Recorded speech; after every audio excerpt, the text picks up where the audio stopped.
2004లో నేను చావు బతుకుల మధ్యలో ఉన్నాను కదా. రక్తపింజరి పాంగరిసినప్పుడు ఏ మందు వేయలేదు, ఏ హాస్పిటల్కి వెళ్ళలేదు, ఎక్కడికి వెళ్ళాల. అప్పుడు నేను ఒక మాట అడిగా దేవుణ్ణి. అయ్యా, నేనేమో యేసు ప్రభు అని వచ్చాను. చాలా చిన్న వయసు నాది. పెద్దోళ్ళందరూ ఏమంటుంటారంటే, నేను యేసు ప్రభుని చూశాను, శిలువ కనపడింది, ఆయన చేతి మధ్యలో రంధ్రాలు కనపడ్డాయి, ఆ మేకులు కొట్టినటువంటి గుర్తులు కనపడ్డాయి, ఆయన పాదాలు కనపడ్డాయి, ఒక వెలుగు కనపడింది, బైబుల్ కనపడింది అని ఇలా చాలామంది చాలా రకాలుగా వాళ్ళ సాక్ష్యాలు చెప్పుకున్నారు. మరి నేను భక్తి చేస్తున్నా కదా, నేను కూడా భక్తి చేస్తున్నా కదా. నువ్వు అందరినీ చూస్తావు, కానీ నిన్ను చూసేవాళ్ళు మాత్రం కొంతమందే కదా. మరి నిన్ను చూడగలిగిన ఆ భాగ్యం నాకు ఇస్తే, ఇదిగో నిన్ను చూడలేని వీళ్ళు అనుభవించినట్లు ఆ శాపాన్ని నేను అనుభవించకుండా, నేను ఆ లోకంలో కలిసిపోకుండా నిన్ను చూడగలిగితే నా జీవితం ధన్యమవుతుందయ్యా, నాకు కనబడతావా అని అడిగా. నేను ధైర్యంగా చెప్పగలను, ఇప్పుడే కాదు ఎప్పటికీ చెప్పగలను. ఏమిటయ్యా అంటే, సాక్షాత్తు ఆ భగవంతుడైన ప్రభువుని నేను కళ్ళారా చూడగలిగాను. దేవునికి స్తోత్రం కలుగునుగాక.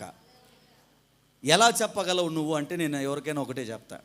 ఈ భూమి మీద ఆన్ రికార్డుగా చెప్తున్నా, ఈ భూమి మీద ఎంత గొప్ప మాంత్రికులైనా తెచ్చుకోండి, ఎవరినన్నా పట్టకరండి, నా మీద ఎన్నన్న చేతబడులు చేయండి, మీరు చేసింది ఇంత మాత్రం పని చేసిన దేవుడు లేడని నేను చెప్తా.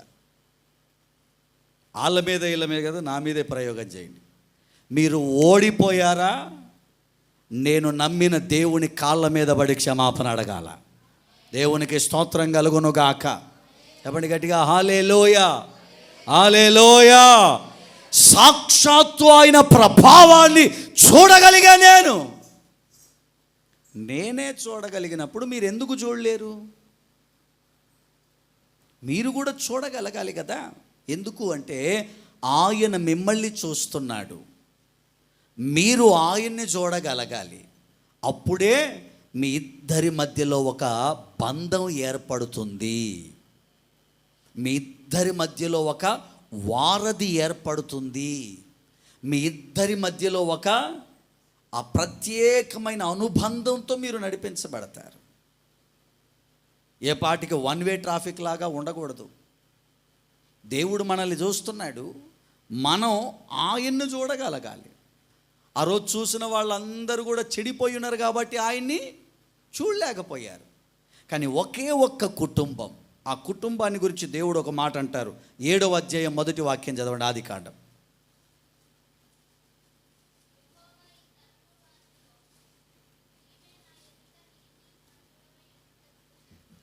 ఈ తరము వారిలో నీవు నా ఎదుట నీతిమంతుడవై ఉండుట నేను చూశాను.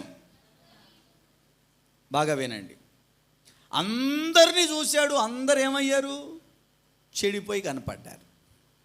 పచ్చగా ఉన్నాయి చెట్లు, కానీ చూశాడు ఫలాలు లేకుండా ఉన్నాయి. అందరూ ప్రార్థనలకు వస్తున్నారు, దేవుడు చూస్తున్నాడు, కానీ కొంతమంది ఉపయోగం లేకుండా ఉన్నారు. అందరినీ చూశాడట, కానీ అందరిలో కల్లా ఈయన ఒక్కడే ఎలా కనపడ్డాడు? ఈ కుటుంబం, ఈ తరము వాళ్ళలోనే నీతిమంతుడిగా కనపడ్డావు. నీ గురించి నా గురించి దేవుడు ఈ సాక్ష్యం చెప్పునుగాక. గట్టిగా చెప్పండి. ఈ భూమి మీద చాలామంది భక్తి చేస్తున్నారు, ఈ ఖమ్మంలో చాలామంది భక్తి చేస్తున్నారు, మీ ఊర్లలో చాలామంది భక్తి చేస్తున్నారు, కానీ అందరిలో కల్లా మీరు నాకు నీతిమంతులుగా కనపడ్డారు అని దేవుడు చెప్పాలా మన గురించి. ఏం చెప్పాలా? దేవుడు మన గురించి సాక్ష్యం చెప్పాలా. ఎలా కనపడ్డారని చెప్పాలా? నీతిమంతులంగా. ఈయన నీతిమంతుడు కాబట్టే ఈయన దేవుణ్ణి తిరిగి చూడగలిగాడు, దేవుని స్వరం వినగలిగాడు. మరి ఎంతకాలమైంది మీరు రక్షణలోకి వచ్చి? ఆయన స్వరాన్ని వినగలుగుతున్నారా? ఆయన్ని చూడగలుగుతున్నారా? సీనియారిటీ ప్రకారం చూస్తే సంవత్సరాల తరబడి మీరు భక్తి చేస్తున్నారు కదా. ఒక మాట చెప్పనా, ఆవగింజంత విశ్వాసం ఉంటే కొండెలి సముద్రంలో పడమంటే, నేను చెప్పిన మాట కాదు, దేవుడు చెప్పిన మాట. ఆవగింజంత చాలు పరిపూర్ణమైన భక్తి, భారీగా అక్కర్లా.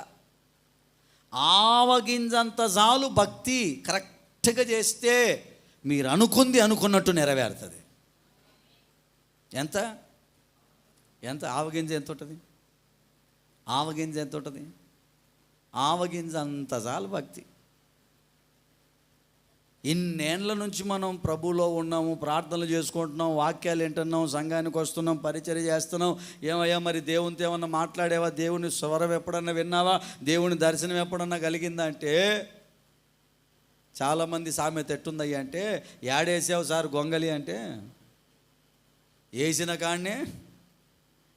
కాడనే మనం అలా ఉండకూడదు. ఎందుకో చెప్పనా, అలా ఉంటే ఈ భక్తి చేయడం పెద్ద ఉపయోగం ఏమి లేదు. అలా ఉన్నప్పుడు ఇంత నిష్టగా, ఇంత ప్రయాసపడి, ఇంత భక్తి చేయాల్సిన అవసరం ఏమీ లేదు.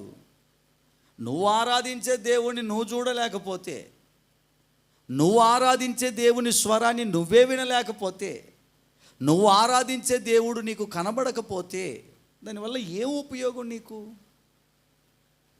ఎందుకంటే ఈ మాట ఎందుకు చెప్తున్నాను అంటే, రాబోయే రోజులు అంత తేలికైన రోజులు కాదు.